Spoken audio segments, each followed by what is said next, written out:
So my name's Amelia, and I work at Communitas, supportive care, part-time as a receptionist and part-time as a peer support worker. So looking back on my life and my journey with mental illness, I would say that even as a child I struggled with depression.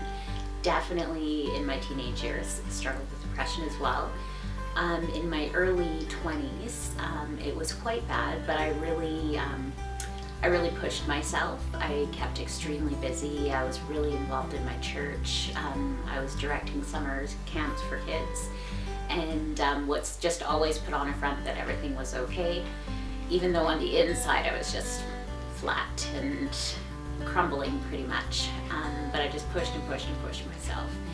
At this point, my family obviously became aware that something was going wrong, and they started trying to get me help. It then came time for me to be admitted into the psych ward, and for me that was a really scary thing, because although I had been in school studying psychology and mental illness, it's a very different thing when it's you and these labels and terms are being thrown at you.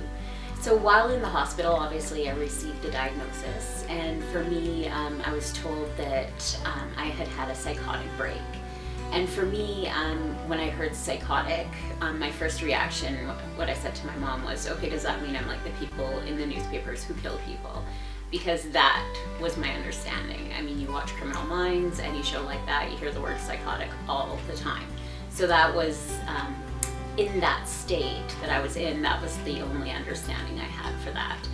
And that was very confusing and scary for me.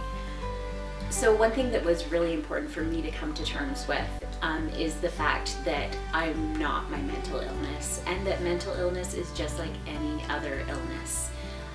It doesn't define you, just as cancer, diabetes doesn't define you. It doesn't say anything about what the rest of your life is going to look like. There's treatment, there's hope, there's recovery, not just from my own experience, but from many people that I work with and that I know who are living full lives that they love. I love my life, and I have mental illness. There's a lot of things I do now to stay well. It's a high priority in my life.